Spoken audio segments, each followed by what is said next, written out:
भानु जी मथुरा से। सीताराम। जय सीताराम महाराज जी, आपके चरणों में कोटि कोटि प्रणाम। महाराज जी, भगवान के नाम को किस तरह और कितना जपें जिससे शीघ्र ही स्वरूप बोध हो जाए? प्यास ऐसी हो जैसे कई दिनों से किसी को पानी ना पिलाया जाए और फिर रबड़ी रखी जाए उसके सामने, तो उसके सामने 56 भोग रखे जाएं, वो क्या करेगा? नहीं पिएगा। उसकी चाह होगी कि केवल पानी पिला दो। ऐसी नाम जबकि प्यास हो और व्याकुलता ऐसी हो जैसे तुम्हें यमुना में अभी ले चलें और कहें डुबकी लगाओ और फिर आपको दबा दें और दबाए रखें। जो श्वास लेने की व्याकुलता आपके अंदर हो, वैसी व्याकुलता हो तो बिगड़ी जन्म अनेक की अब वहीं सुधरे आज, अभी भगवत साक्षात्कार हो जाए। व्याकुलता हो ऐसी जैसे यमुना में डुबोने पर श्वास लेने की चेष्टा करने पर फिर दबाया जाए, वो एकदम श्वास के लिए व्याकुल हो रहा है, प्राण व्याकुल हो रहे हैं। और प्यास ऐसी हो कि जैसे पानी की चाह वाले को रबड़ी रसगुल्ला रखा जाए। ब्रह्मादिक के भोग शब्द विषम लागत ताहि, नारायण ब्रज चंद की लगन लगी है जाए। ऐसी तो चाह हो और ऐसी व्याकुलता हो कि दरस बिन दूखन लागे नयन। जब से तुम बिछुरे पिए प्यारे कबहु न पायो चैन। अभी हम चैन से सो रहे हैं, चैन से खा रहे हैं और हम भगवत प्राप्ति की बात कर रहे हैं। भगवत प्राप्ति कब? नारायण हरिभजन में ये पांचों न सुहात, विषय भोग निद्रा हंसी जगत प्रीति बहुबात। बस केवल अपने प्रभु का सुमिरन और उनसे मिलन की चाह। बस फिर आपको एक प्रश्न ही नहीं करना पड़ेगा कि कैसे तत्वबोध हो, कैसे प्रेम प्राप्त हो। समझ रहे हो बच्चा?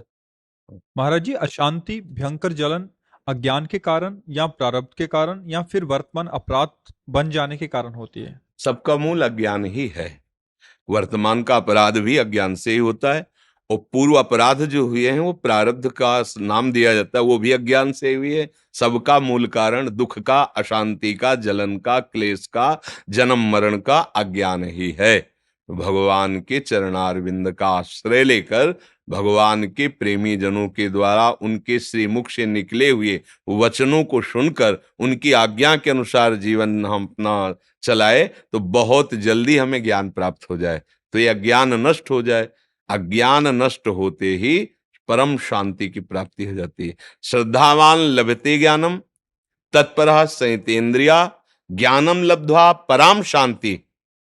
परम शांति कहां मिली? ज्ञानम लब्ध्वा पराम शांति मचरेणादि गच्छति। भगवत प्रेमी महात्मा और शास्त्र, इनके जो वचन है उनके अनुसार जब हम जीवन यापन करते हैं, उनके अनुसार चलते हैं तो हमारा ज्ञान नष्ट हो जाता है। अज्ञान नष्ट होते ही जैसे अंधेरे में क्या है मुझे पता नहीं चल रहा, पर जब प्रकाश हुआ तो पता चल गया। जब पता चल गया तो ना भय रह गया, ना कोई जलन रह गई, ना कोई अशांति। परम शांति, परमानंद की अनुभूति हो गई। किसका प्रश्न था?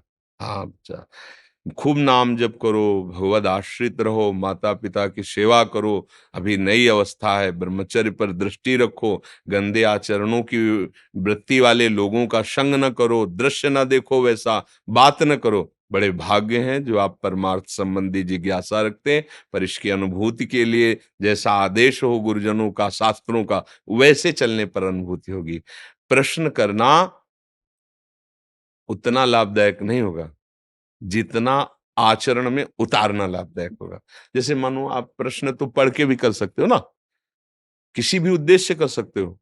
आप प्रश्न, शास्त्र अगर पढ़े लिखे हो तो शास्त्र पढ़ लो, आप उसका प्रश्न कर दो, तो आपकी बड़ाई भी हो सकती है कि बहुत सुंदर आपने प्रश्न किया। पर वो आपको लाभ तभी मिलेगा जब आप अनुभूति में लाएं। प्रश्न करना और उत्तर दे देना ये दोनों बाहरी विषय है। अनुभव करना ये शांति का विषय है। प्रवचन करने से और प्रवचन सुनने से परमात्म तत्व की प्राप्ति तो नहीं हो जाती ना, उसकी बातें हम समझ जाते हैं। ऐसा करना चाहिए, ऐसा नहीं।